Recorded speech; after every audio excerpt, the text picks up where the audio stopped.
Kamu boleh cerita.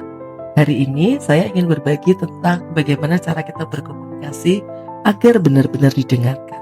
Gengs, seringkali kita merasa sudah bicara banyak, sudah menasehati banyak, tapi ternyata anak, pasangan, atau orang yang kita ajak bicara tidak benar-benar mendengarkan. Nah, sebenarnya komunikasi itu bukan sekedar bicara ya. Komunikasi yang efektif adalah ketika pesan kita sampai, dipahami dan diresapi. Kalau dalam bahasa Inggris kita mengenal ada istilah hear dan listen. Ya, itu sama-sama mendengarkan. Cuman dia punya makna yang berbeda. Kalau hear itu kita hanya mendengar ada suara.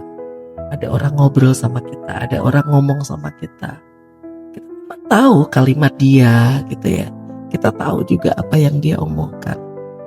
Nah, cuman kalau listen itu bukan hanya sekedar mendengar, tapi dia mampu memahami. Maka target kita dalam berkomunikasi bukan hanya sekedar didengar. Jadi target komunikasi kita bukan hanya didengarkan, tapi juga dipahami. Ada beberapa hal yang perlu kita perhatikan supaya komunikasi kita bisa sampai, atau pesan yang mau kita sampaikan itu nyampe. Pertama adalah suasana. Kalau anak sedang lapar, capek, moodnya gak baik, suami pulang kerja, mungkin dia di kantor lagi ada masalah, maka pesan kita seringkali bisa jadi gak nyampe. Maka pilih waktu yang tepat. Kedua, bahasa. Sesuaikan bahasa dengan siapa kita bicara. Dengan anak, gunakan bahasa yang sederhana dan mudah mereka pahami. Dengan pasangan atau orang dewasa, tentunya berbeda lagi. Kita sesuaikan aja. Ketiga adalah kedekatan dan bonding. Komunikasi akan lebih mudah diterima dari orang yang dekat. Misalnya kalau anak suka main Lego, ya kita temenin main Lego. Kalau pasangan seneng ngobrol sambil minum teh, ya kita hadir menemani dia. Dari situlah akan tercipta kedekatan. Gengs, kedekatan itu diperkuat oleh frekuensi juga loh. Bukan hanya seberapa sering kita ngomong, tapi juga bagaimana kita hadir, bukan hanya secara fisik, tapi jiwa kita juga hadir. Kalau anak duduk, kita duduk. Kalau anak selonjoran, kita selonjoran. Itu namanya menyamakan frekuensi. Jadi menyamakan frekuensi itu bukan hanya materi yang kita sampaikan, tapi secara fisik pun. Jadi kalau anak kita lagi santai, ya kita santai lah di samping. Kalau anak rebahan, ya kita ikut rebahan. Bahasa tubuh kita memberi pesan, aku hadir buat kamu. Yang berikutnya adalah bahasa positif.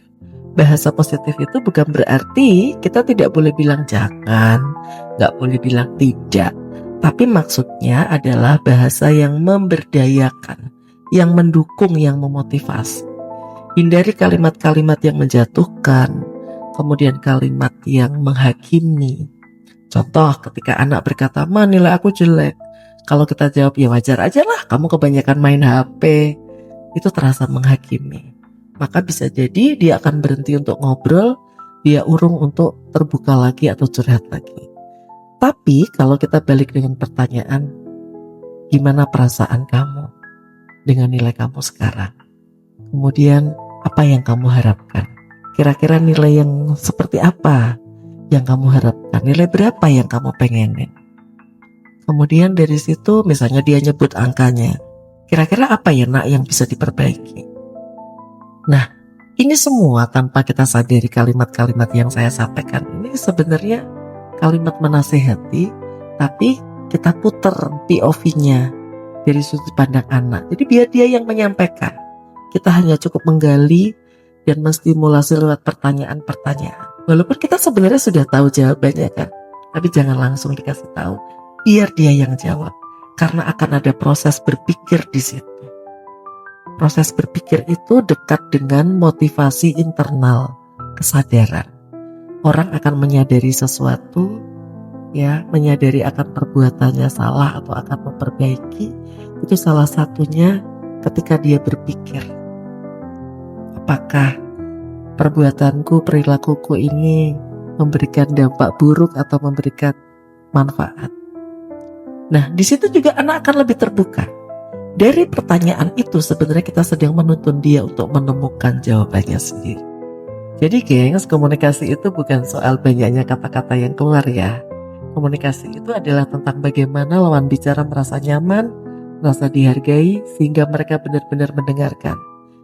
Kita mulailah dengan suasana yang tepat, bahasa yang sesuai, bangun kedekatan dan bonding, lalu gunakan bahasa positif.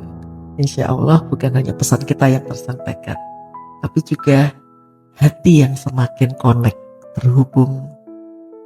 Kamu boleh cerita